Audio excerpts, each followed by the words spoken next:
Welcome to another episode of Viatorian Voices, where our conversations on the way give witness to the ministry and spirituality of walking with youth and those who go underserved, as we strive to do everything well so that through us Jesus may be adored and loved. In this episode, we visit with Viatorian Youth Leader Koskani Montoya.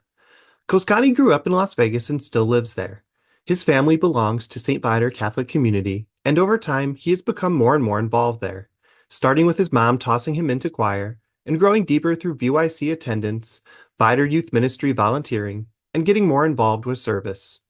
Here, we discuss how Koskani's faith has quietly and steadily been a part of his maturation, and how the perspective he carries through life as a young adult reaches into his faith. Just a brief note, we nabbed Koskani for a quick interview while he visited Arlington Heights, and we had only just started setting up some of our audio-video equipment and recording space. I'm your host, Associate Dan Masterton. After you listen, help us tell the Viatorian story by rating our podcast in your favorite app, sending this episode link to a friend, and praying for and encouraging young men considering Viatorian religious life. To begin, I asked Koskani to go back to when he first got more involved at St. Viator. Enjoy the conversation. Yeah, so we were a Catholic family. I was raised in a Catholic family, and we were just going to St. Viator, and it was like, I think I was like in seventh grade or so. It was about to be the end of seventh grade, and I'm just like singing kind of loud, and my mom's just like laughing. I'm pretty sure she knows I was a horrible singer, but like she was just like laughing. She's like, "Oh my God, you just sing to the choir," and I'm like, "No, no," man. But just when she brought it up, and just like her bringing that up, I don't know, like I never really thought about doing it, but then I felt like I had a responsibility to do it when she told me that because I could, you know? Yeah. So when she told me that, I was like, nah, I just felt bad to like not actually go ahead and go forward to it. So yeah, that day I just went up to Anthony, who was like just like he's a pianist kind of in charge of like our choir there. Yeah. And he was like, "Oh yeah, of course, we can always use more people." And I was like, "Okay, cool." So next Sunday, that was it. I was singing in the choir, and yeah.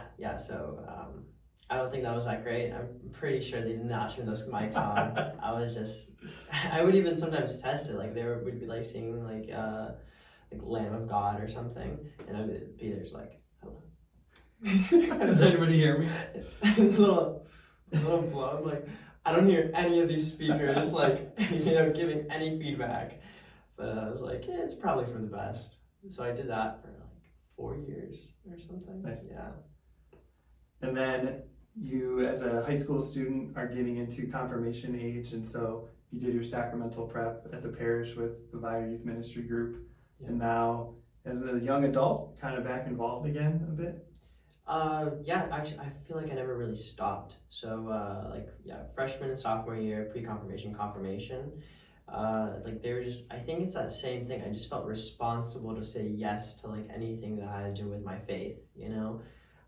Kind of the same like the choir thing. I don't know why, but I just this like innate feeling that like, oh, if something gets asked of me or something, like I have to be, I'm expected to do so, or else I feel like I'm like letting God down. Since I do have the opportunity, I can do it. If I can do it, then I should do it.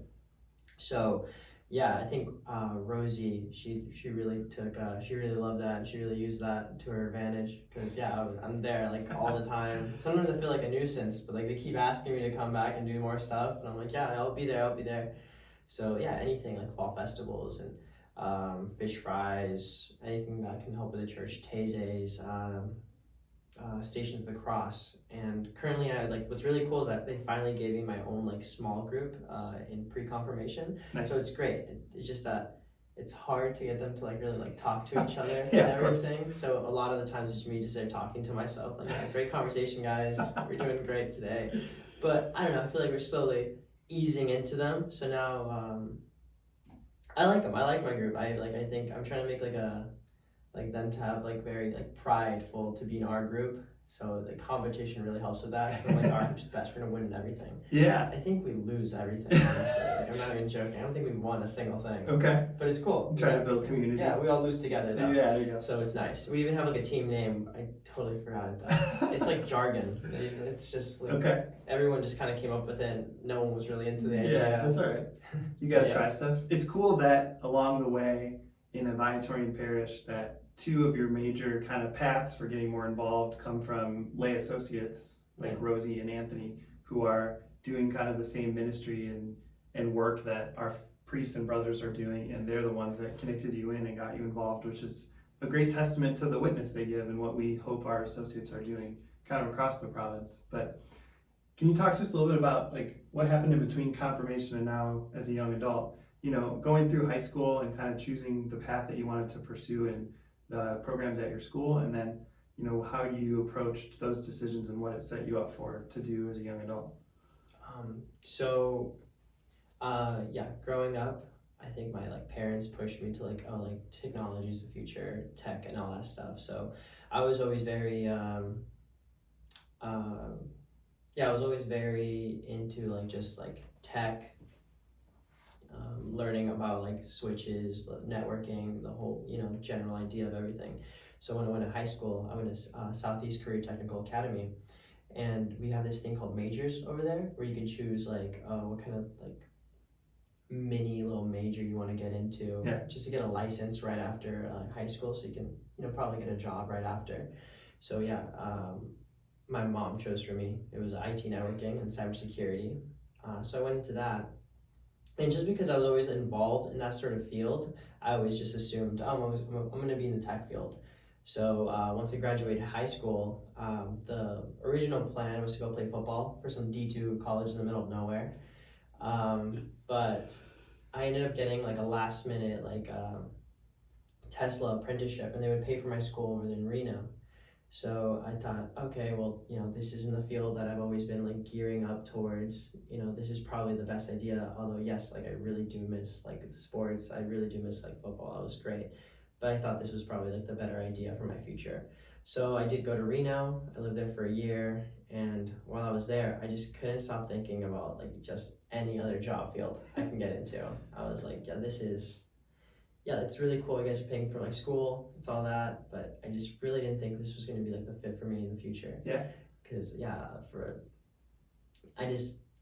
it wasn't like what I was like passionate about. I wasn't like researching it on my own. So yeah, and that antsiness is a sign you have to pay attention to. Yeah, and I didn't realize that, honestly.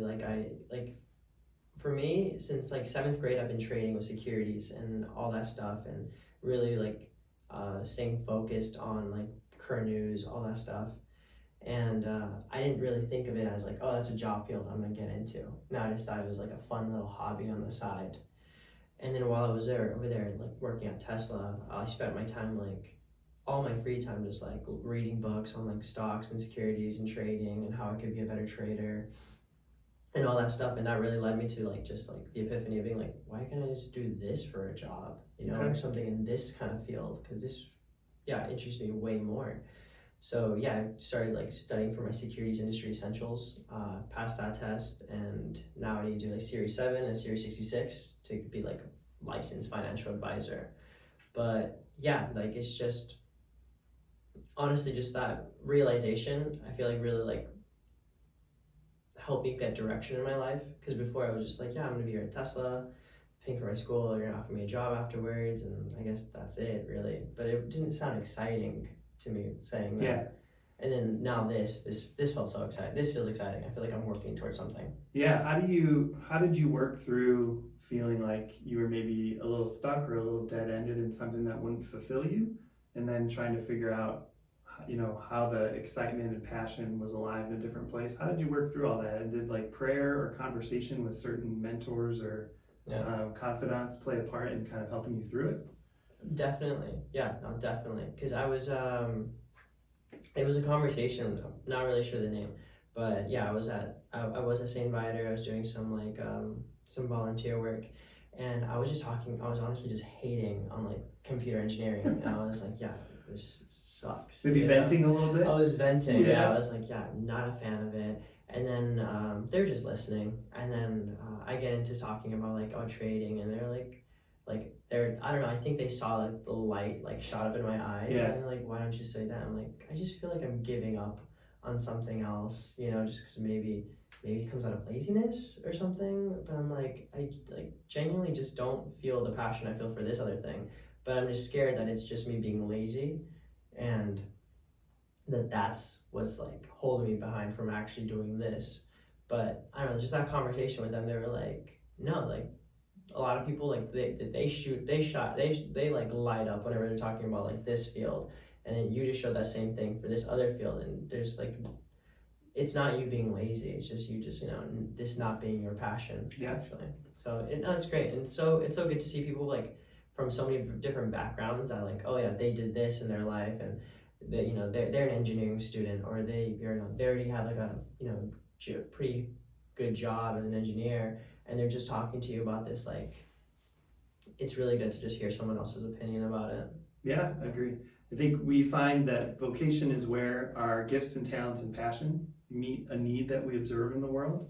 So sometimes it can be that you figure out your passions and then you try to explore where a need exists that you can serve. Right. Sometimes you see a need, and so you go and try to develop certain talents to meet that need, and you kind of have to fit the pieces together. But what I get from you is someone who is like mission driven, who wants to do something that will make a difference, who wants to be part of a group of people that are making an impact in a community or for a cause. And like, if you're not seeing that path in front of you in a certain field or trade or major, you kind of have to switch it up, or you know that you're going to be hitting up against the ceiling. How would you describe your draw to service? Because you've been involved with like a young men's weekend in Las Vegas where you guys did some service. You talked about doing some service work at Catholic Charities. Obviously at the parish, there's always things going on that are raising money for charitable causes or bringing people together to meet a need in the community. Why are you drawn to that kind of stuff, and maybe what's made a most impact on you, or what's been your favorite activity? So what drew me in, it's changed, honestly. It's like it's developed over time, but like at first what drew me in was I just felt like a responsibility to do it, like even if I wanted to or not. Like I just felt horrible, and I felt like I was letting God down. Maybe it came from a fear of God, possibly. Like it was just like Catholics often are guilty people in our hearts. Yeah. I just like, no, I have to do it, or else like I don't know, I'm that kind of person. I would feel bad. I'm like, and say like the event was like a Saturday morning or something. If I woke up that Saturday and I missed the event, I'd just be like all day just thinking about it. I'm like, I could have been there. I could have just done it, and it would have been over by now. And it would just like gnaw at me. So at first it was that. It was just that feeling of responsibility.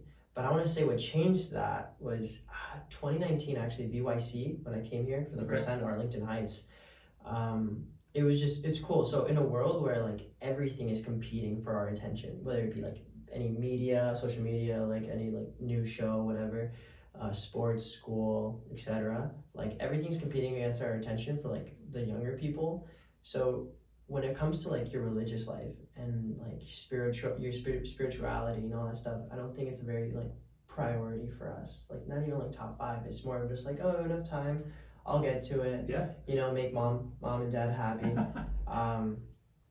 But you don't really realize just how like actually it is important for your spiritual life to like feed into that, and be surrounded by people with your same beliefs, and just to help you grow as a person. And that was like the first time they're like, okay, take our phones away. I was like, oh my gosh, what am I gonna do? But yeah, they put us all together with just a bunch of people like-minded, like people, our age. They put us all together for like half a week or so. Mm-hmm. And it was just like life-changing. Like honestly, like I like thinking back to it, all I can think about is like Teze's in there, and Lectio Divina and stuff. You're just like, and it's such an intimate like experience with everybody around you, and you guys mostly just everyone has their own different experience of it all, but it's relatively in the same like direction. So you guys all just are all talking about it, just bouncing off of each other, and it's just like, wow. Like it felt like, I remember the last day we were all like, it feels weird going back to the real world. Right.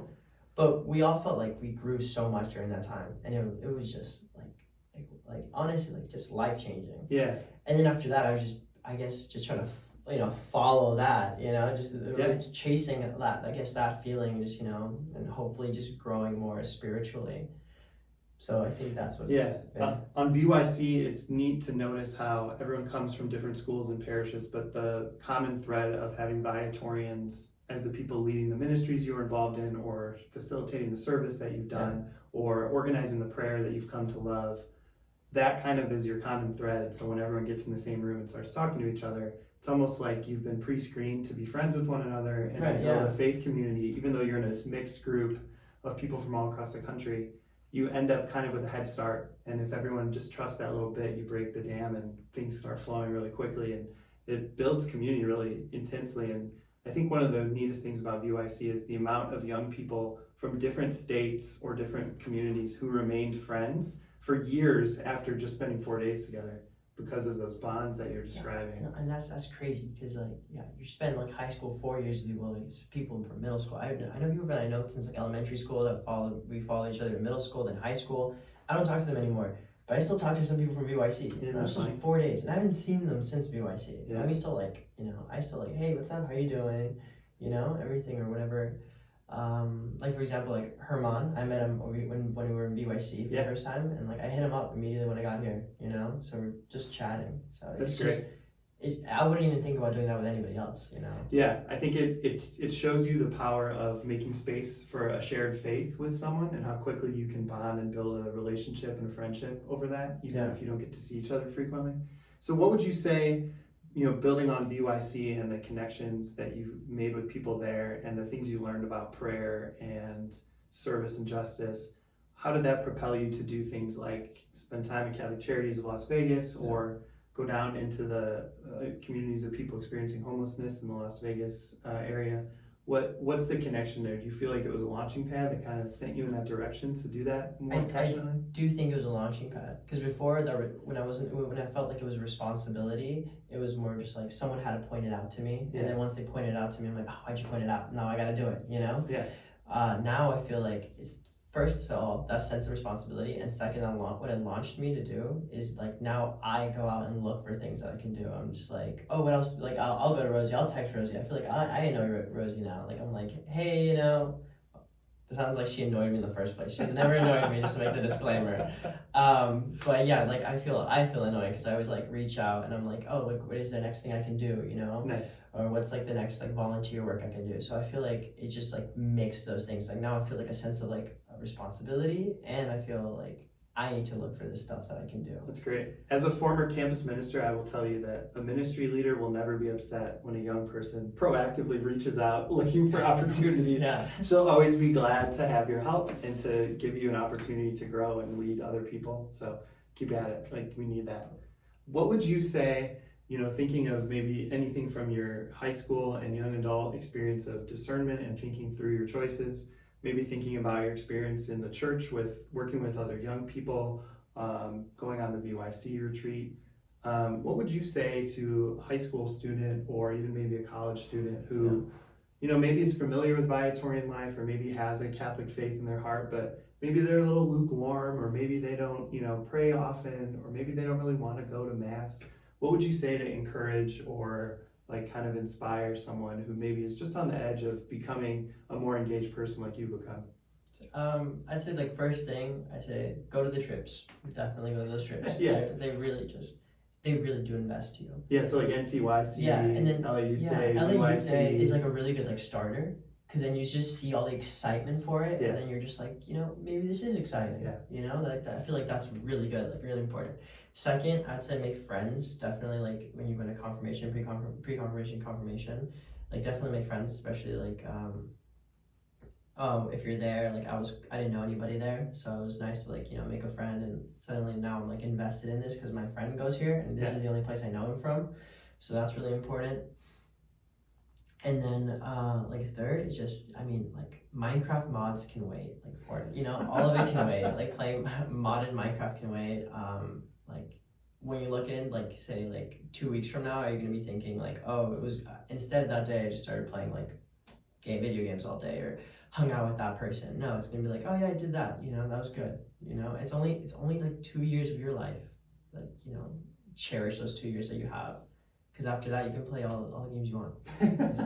So yeah, just really like cherish because it's only gonna last you 2 years. I miss it. Like I wish I could go back. Pre-confirmation and confirmation, it was an awkward phase for me, but like I still wish I can go back. Yeah, and I think one of the things you have to realize as an adult is when you have good feelings in a group like confirmation, in a group like VYC, on a trip like Youth Day, you start to realize what is present in those experiences, and then you can start to seek those things out in all of your life. And you can use those special times as a way to rejuvenate yourself or renew yourself. But then you can choose to make friendships, you can choose to spend your free time in ways that keep that going, more sustainably, more robustly than beyond any 1 or 2 or 4 day trip can do. Yeah. And so that's one of the things you unlock as you grow in your faith the way you have, that you'll realize more and more and be able to build upon. That's all for this episode of Viatorian Voices. We'd like to thank Koskani for spending some time with us, and we pray for his ongoing discernment and service of others and the church. Viatorian Voices Conversations on the Way is a production of the Viatorian community. Viatorians are professed brothers and priests together with women and men lay associates who proclaim Jesus Christ and his gospel and raise communities where faith is lived, deepened, and celebrated. In the footsteps of Venerable Louis Querbes and under the patronage of St. Viator, we strive to do everything well so that through us Jesus may be adored and loved. This includes St. Viator Catholic Community in Las Vegas. Viatorians have served this faith community for over 70 years since its founding in 1954. We celebrate outgoing pastor Father Richard Rinn, who will retire this summer after many years of service as pastor, and pray for Father Edgar Suarez, who will step in as pastor, with Father Dan Bellinger as parochial vicar, and several associates on staff and in volunteer roles. Learn more about the parish at stviator.org, that's stviator.org, or follow them on Instagram at stviator Las Vegas, that's at stviator Las Vegas. To learn more about our community, visit Viatorians.com or follow us on social media at Viatorian USA. Young adults seeking to connect with faith-filled peers can request to follow at Viatorian YA on the Way on Instagram, where our young adult community is building new pathways for walking together in faith. Those seeking support and accompaniment in exploring God's invitations for them are invited to reach out to Vocation Ministry. Send us a DM on social media or email us to start a conversation.